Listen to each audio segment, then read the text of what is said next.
Hello, welcome back to the City. I'm really glad to be back in the MCN6 TV studio. It's the first episode that we've filmed in quite a few months, and today I am joined by Jacob MULLIS. Welcome, Jacob. Hello, hello. Thanks for having me. Jacob has been a guest on various different manifestations of Back to the City in the past, speaking about various different bands that that Jacob has been in, including first and foremost Fort Wilson Riot. But Jacob is here today to discuss his first ever solo record, which does include Amy and Aaron Baum, members of bands that Jacob's played with before. Although you have some of the same collaborators, this is a solo record. What makes it a solo record? It's a terminology that you use, but I feel weird calling it a solo record because it was very much a collaborative process. The main thing I think that makes it a solo record is the primary creative drive and decision making was done by me. I wrote all the songs. They're all written by me. I didn't have anyone else any creative collaborator to fall back on that would, if I wasn't sure which direction to go with something, I had to kind of be the one to firmly make the final call on things, and had never, been put in that position before. So, yeah. Whereas in Fort Wilson Riot, for example, sometimes Amy would write some of the songs, often you would collaborate, of course, and co-write songs. It was pretty much, with Fort Wilson Riot, it was pretty much an equal, like whenever we put out a record, there would be an even amount of songs that each of us wrote and sang. How nice to be the sole songwriter here, but still to be collaborating.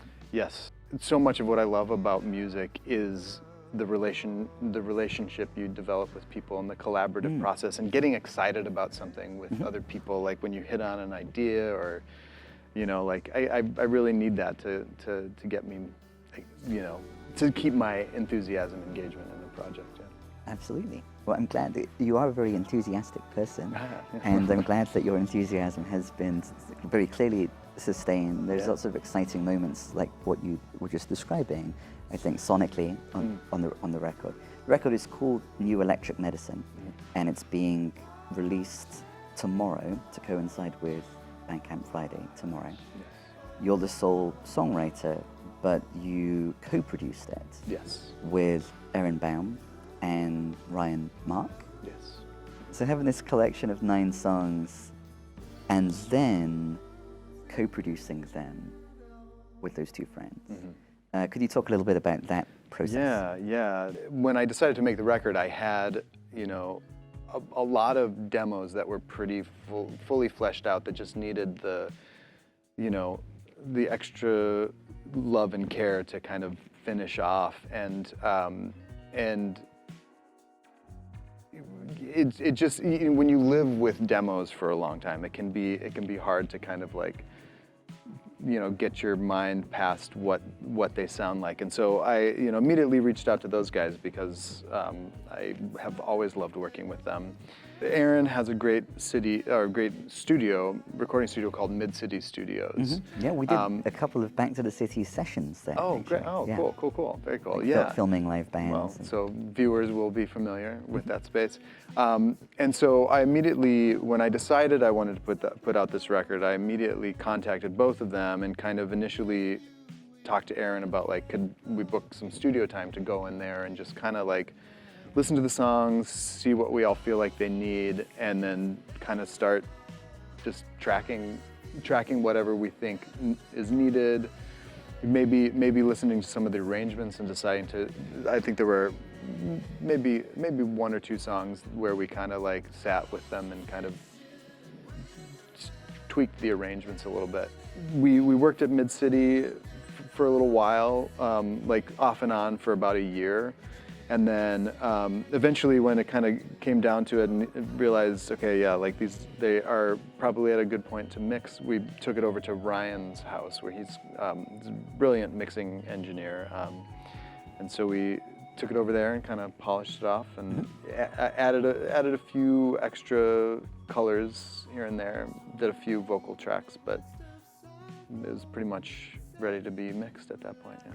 Velvet Hammer, the song Velvet Hammer, has a really interesting shift near the end, and then some synth comes in. Do you have any thoughts on perhaps that moment of that song, whether reflecting on the production or the transformation of the song from the solo song to this version with all of this instrumentation. So. Yeah, that one, when I wrote it, when I started writing it, the very first section is kind of what came to me, like the groove with the drums and the bass, kind of with the basic chord progression is kind of what started that one out, and it, you know, it starts out with this really smooth vibe to it, and it was something, I think it was maybe over the pandemic at some point where I was just sitting with it and kind of decided like I wanted it to go off in this other direction. A lot of the ways that I write lyrics is I will just sing melodies with gobbledygook words and then kind of fit words in. But then sometimes words like immediately come out, and the very first line, it hits like a velvet hammer. That like when I just went to start singing it, that came out right away. And then you made sense of it? And then I kind of shaped the rest of the words around that, like to make sense of it. And then and it was all very intuitive. I didn't like have like a direct thought about it, but as I started to create a shift in the song, it made sense to have the shift become very abrasive, because it just kind of fits with the kind of contradiction in the title itself. Right. The soft velvet and as a hammer. Yeah. You know, and so the shift will hit like a hammer. Right. And the beginning is like velvet. Yeah, it's like velvet. And then the second half is a little bit more pounding and aggressive. And so when I brought it to Aaron and Ryan, that basic shape and structure was there. The changes were there. But we initially did a bunch of work, kind of adding some of the textures. Aaron played guitar on it, I believe, and there's in the transition he kind of made this kind of drony psychedelic guitar kind of thing. And then he's got some great synths. He's got this great OB8, and we put some OB8 on there. It was just programmed drums. And Ryan, once he got his hands on it, he put the drums on that second half, which really helped to define it and give it that kind of chaotic drive to it.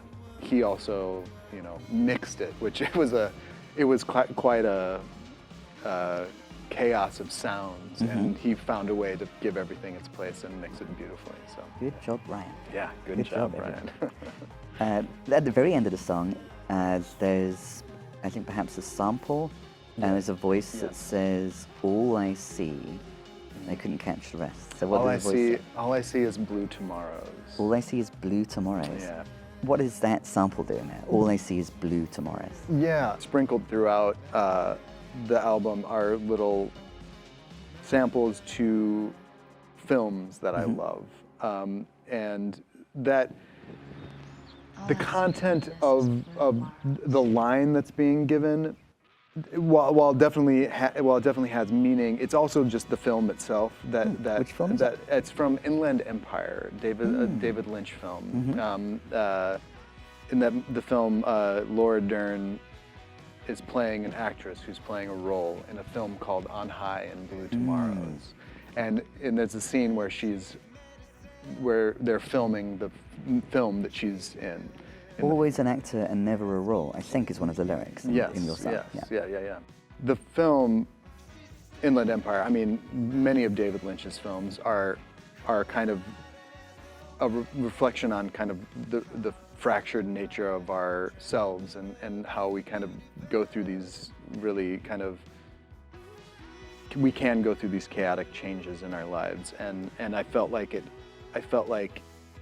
it kind of mirrored the song a bit and how the song worked. And actually there's another sample from Inland Empire in the song. Oh. That's Laura Dern screaming, "Billy!" which, you know, yeah, it's pretty prominently in there. If you know it's there, there's Laura Dern is screaming in my song, which I'm also a massive Laura Dern fan. So. Very cool. And immediately before that song, the way in which New Electric Medicine ends, is that something playing backwards? Yes, and What's that is playing backwards? It's also from a David Lynch film. I'm a big David Lynch fan. It's from his film Fire Walk with Me, which has a theme of electricity running through it as this kind of Electric medicine. yes, as a kind of this magical substance that kind of directs and runs our lives. Like a shot of electricity, I feel it coursing through me. Yeah.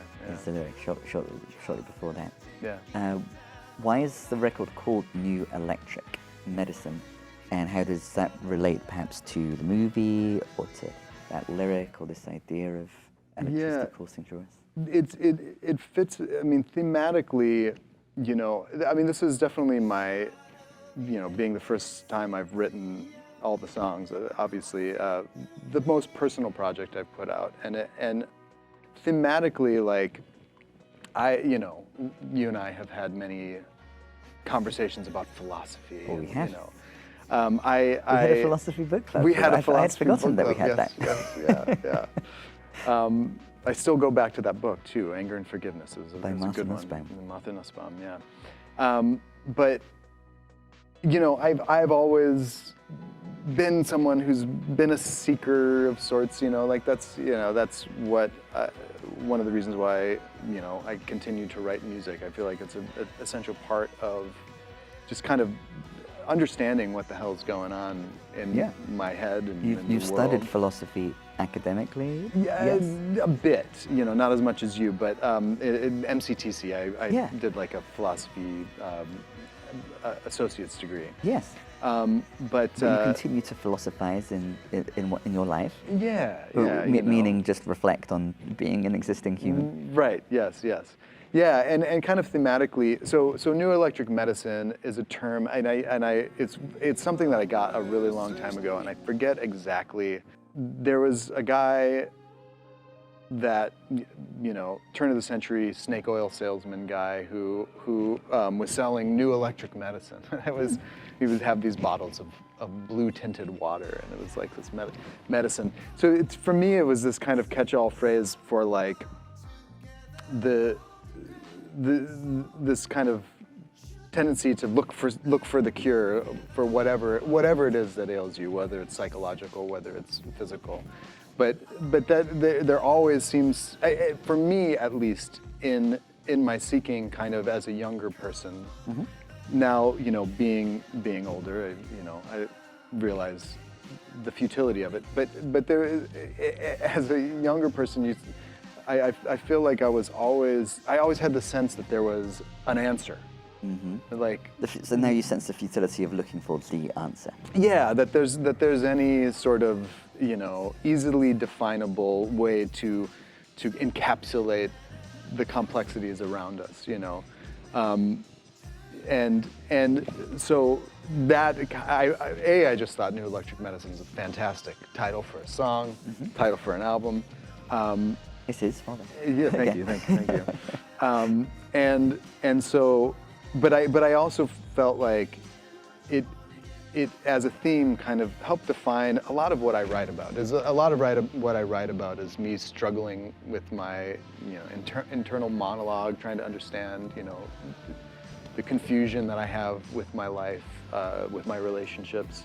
And so that's kind of where that title fits in. Like that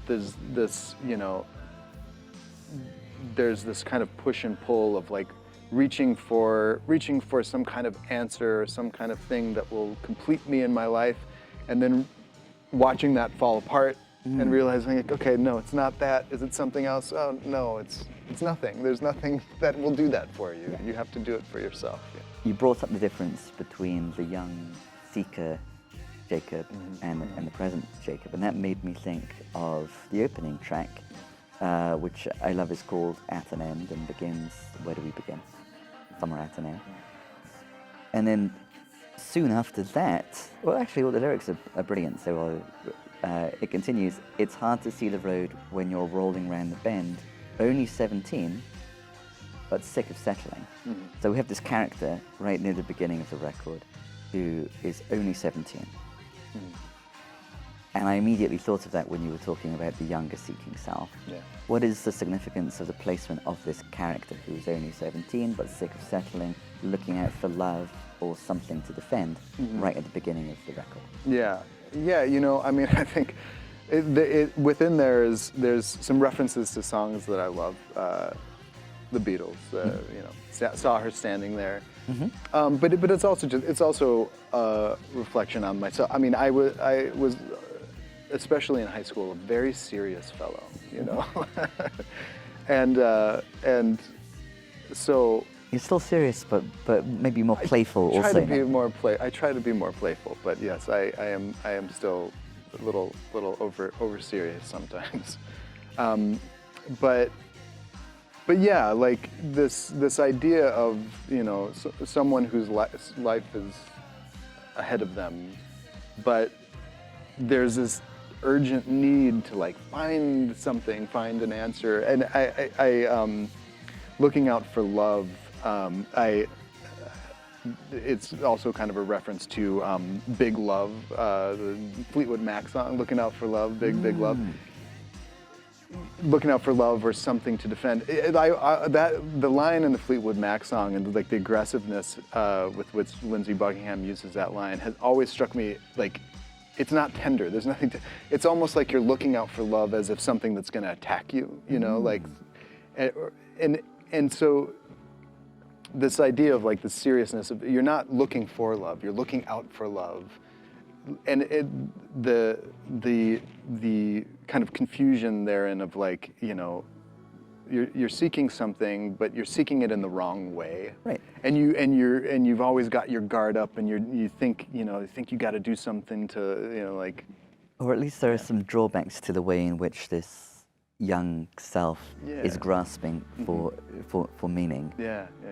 And you know, it is serious business. I have to figure out the meaning of life, Right. and I feel like there is a tenderness in relation to the character. Like the song isn't encouraging us to like ridicule this character who wants their life to be meaningful. I think it's very common. I think at that time in your life, you know, when you're kind of reaching the end of high school, I think a lot of young kids that age are very serious. Yeah. And it's, you know, as they should be, you know, especially this day and age with a lot of very serious issues facing us. And I think something that's new for me since last time we interviewed, when I was stuck in England, I was interviewing you and Amy, is I live with kids now. My girlfriend has kids. I have kids. They're not my biological children. And the oldest of them is just turning 17 this month.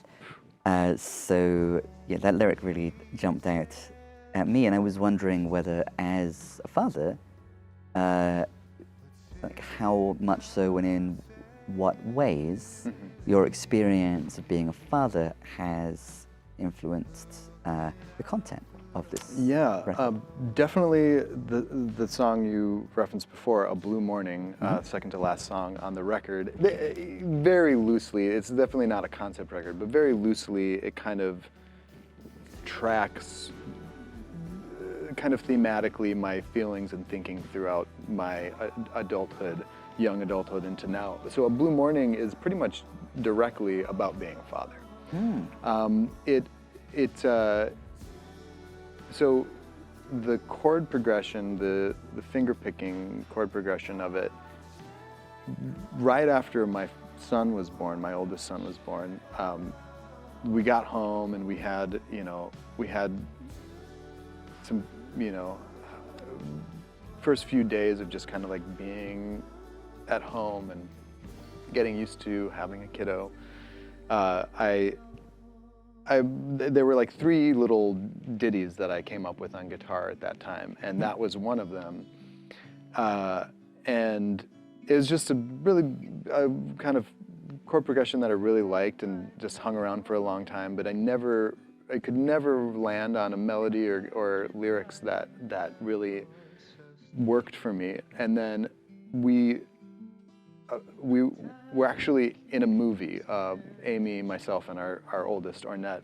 My friend Allegra Oxborough. She's a filmmaker, and she makes these films that are kind of pseudo-documentaries. She'll kind of come up with an idea, and she'll shape the film around the lives that her friends are leading. And so it'll be kind of like, it's kind of true to life in the sense that it's depicting close to reality of how these people live. But then it's scripted. She doesn't directly write dialogue, but she creates scenarios and then films it that way. And so she had us in a film. She made this movie called A Blue Morning that is about artists who decide to have kids, and there's 3 couples, us who have a kid, Aaron Rice and his wife Renee, they had just had a child at that time, and then another couple that was an artist that didn't want to have kids, and that's the basic premise of following these 3 artists. So in the film, she had me kind of writing a song, and I was using that song as the song that I was writing. And then just through that whole process, like, I finally came up with a melody that worked great for the opening line, is in that bright blue morning. And it just made me realize I wrote this guitar part right after my son was born, and I'm influenced by the song about being an artist with a child, and so it's essentially about being a father. In that bright blue morning, I heard you crying out for sustenance. Is how that opening line continues. So that's really interesting. Again, in relation to the 17-year-old in the earlier song, observing, in this instance, an extremely young human. And observing the needs and observing oneself, being in the position of it being one's responsibility to tend to those needs. It's very succinctly setting that scene. I love it. Thanks. Jeremy Ilvasaka plays on that song. Yes, When Ryan and I were kind of bringing things to their finishing point, we were talking about that song because it was originally just vocals and guitar, and we're like, should it have anything else? And he had the idea of reaching out to Jeremy and just seeing if he could put something on there, and we just kind of left it up to him, and what he sent us back was just this kind of beautiful ethereal guitar in the background, and that just kind of gave the chef's kiss to it. And, absolutely. Yes, Jeremy's so good. Yeah, fantastic. Also playing on the record, we have Mike Gonvalson, drums and percussion on a number of the songs. And then we have Amy, doing your wife, Amy, doing some vocals and trumpet. Peter Lavoie doing some sax. And Julio doing some Perry whistle. Yes, from some penny whistle. And Gary Neal doing some keys. Yes, and so the Garrett Neal and Paul. So some of these songs I've had for a really, really, really long time, and they just never found a place in any of the bands that I've been in. So they both play on this one song that started.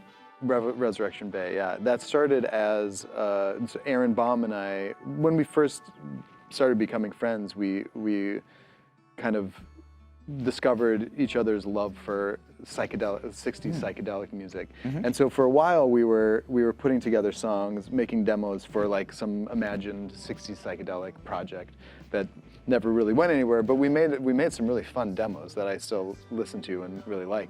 And that was one that we had made.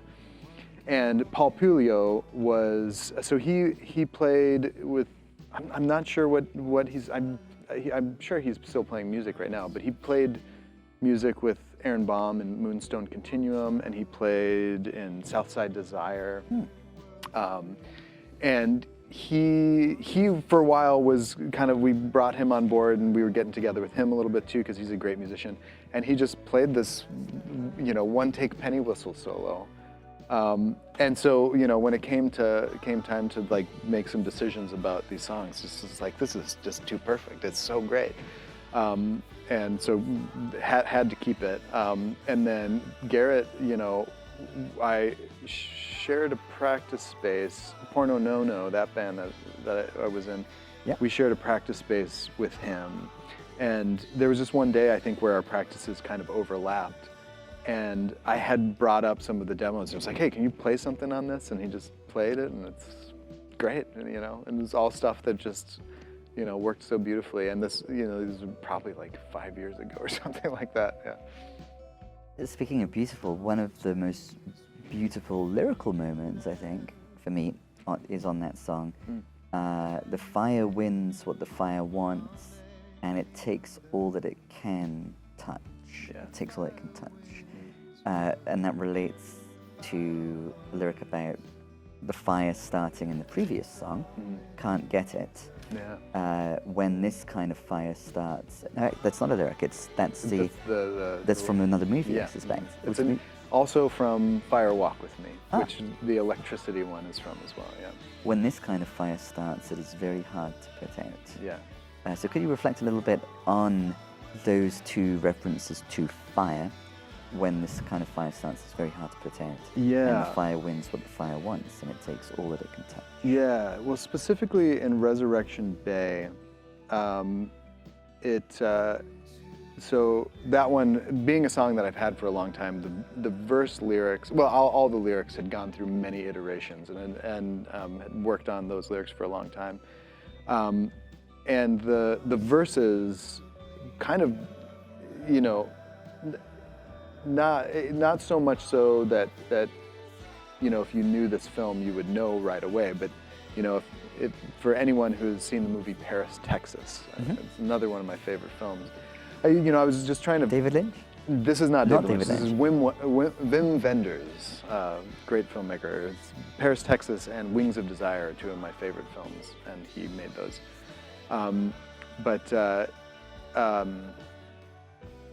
So Paris, Texas, it very, you know, pretty much directly is, you know, telling the story of that movie. It has one of the most compelling openings of the film because it's just this guy walking out of the desert and finding this like bar in the middle of nowhere and going in there and just collapsing, and eventually he's got nothing on him, but eventually the people there find his brother, and his brother comes and gets him, but the guy is not talking. Harry Dean Stanton, in, you know, one of his greatest roles, plays the silent brother. But so yeah, the lyrics are kind of about that, and you know, I hesitate to tell you exactly what the fire is because that's part of the movie, and it kind of is the whole movie. You're wondering what has happened with this guy, Right? And it has to do with fire, so I would just say to all you viewers, you should go watch the movie. It's fantastic. And then re-listen to the record. Yes. And the chorus, Resurrection Bay, is actually a place where my friend Brendan Ryan lives in Alaska, Seward, Alaska. It's the bay that Seward, Alaska is on. And it's just another great title, you know? It's like Resurrection Bay. Why has no one written a song about this place? You've got a record full of great songs with great titles. I hope so. I think that my favorite might actually be Trick of the Light. Okay. I really like the guitar riff. Yeah. And it's very. I feel like, you know, that's the hammer, not the velvet. Yes. That's the rocker. It is. Yeah. I'm a rocker. Yeah. Once a rocker, always a rocker. Always a rocker. Yeah. Take Me Where You Want to Go, You Know I've Got No Self-Control is the opening lyric. Could you reflect a little bit on that being the rocker? It's interesting that the opening lyric is about being willing to be led somewhere by someone, being willing to relinquish control of oneself. Yeah. Because it seems to be almost celebrating, rather than, obviously one could criticize oneself for not having self-control, but it's not purely a bad thing, I think, in this instance.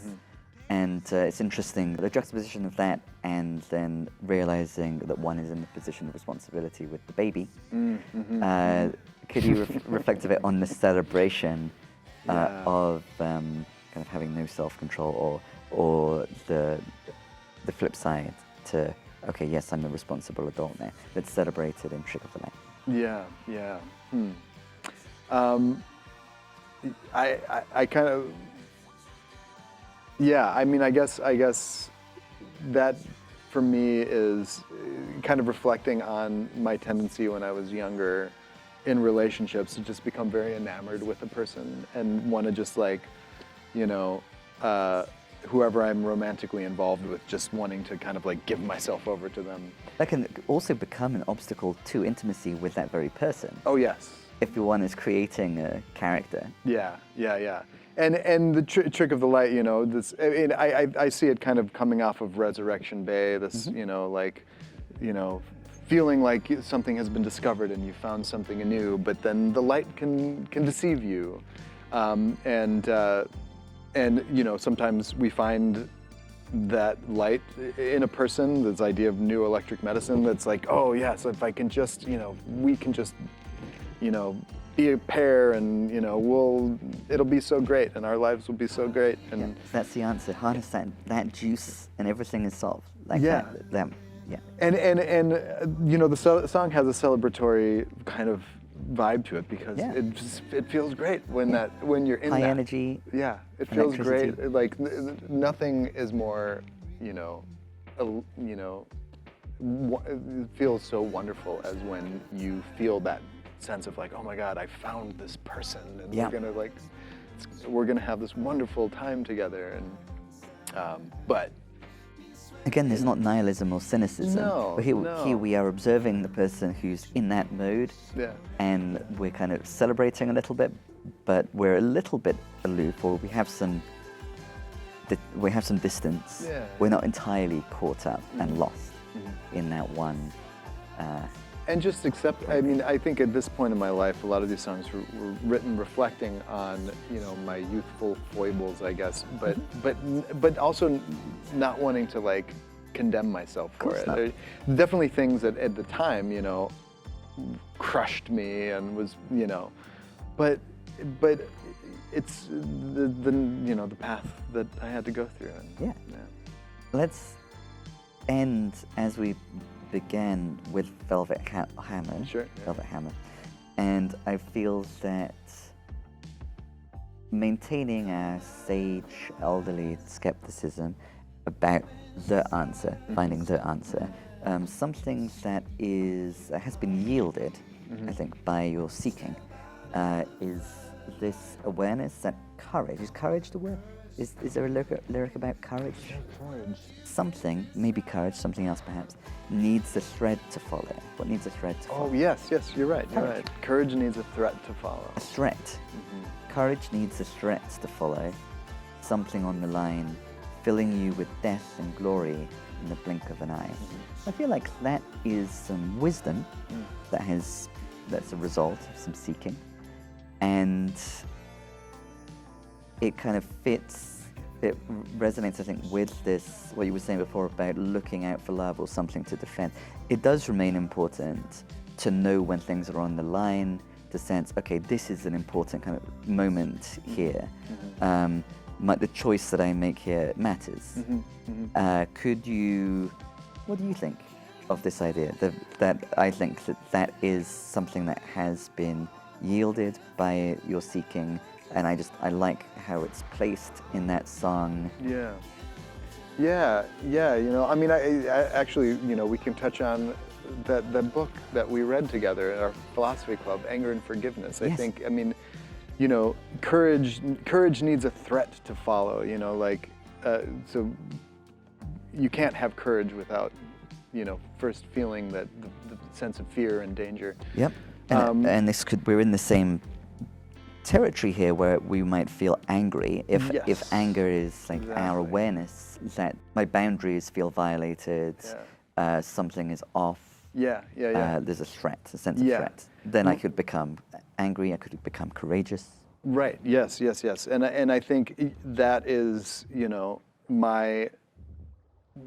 when I was younger, and still now, I get caught up in this, but anger is often the way that I, you know, when especially in in moments where you feel like, there's some kind of injustice happening, more Yes. on a serious level of like much of what we've experienced and Yes. during the Trump years. I think what Martha Nussbaum talks about in that is the importance of anger as that touchstone that raises a flag Yep. to you and says this is not right, and you and it helps you down a path, but at the same time, like, I think, having got, looking back as a person, who's gone through, this life, it's like, it's a serious question of whether anger is the proper way to continue down the path.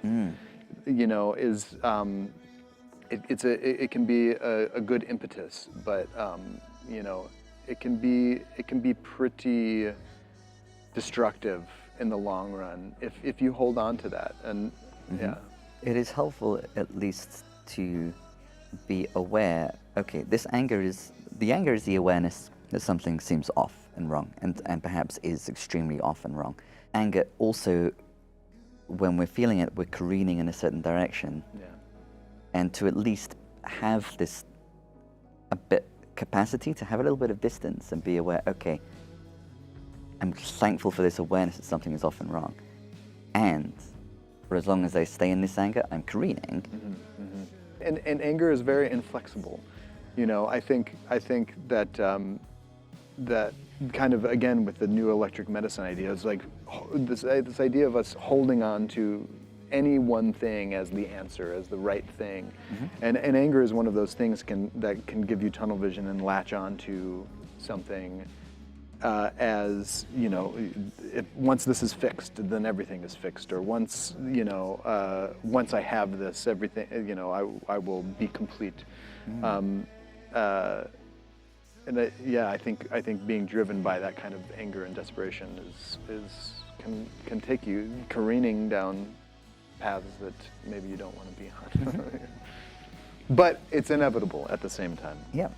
Well, I'm sure that this is not our final ever conversation on Back to the Definitely not. City, Definitely. and that whether you're careening or not, you'll be going down more paths. Yes. And we'll be reflecting on them together. It's hard to see the road when you're rolling around the bend. Yeah. It's Who another knows? one of Who your knows? lyrics. Who knows what'll happen? To begin at the end, at an end. This has been such a lovely conversation, Jacob. Thank you very much for joining us. Thanks for having me. You're very welcome. And thank you for tuning in, viewers. We'll be back with more Back to the City next Thursday at 10 o'clock. And of course, as always, all of the Back to the City episodes end up archived on YouTube, so you can enjoy yourselves going down that rabbit hole, should you want to see some other Back to the City episodes in the meantime. Thank you, Jacob, Yes. for being here, and we'll be back next week at 10 o'clock on a Thursday.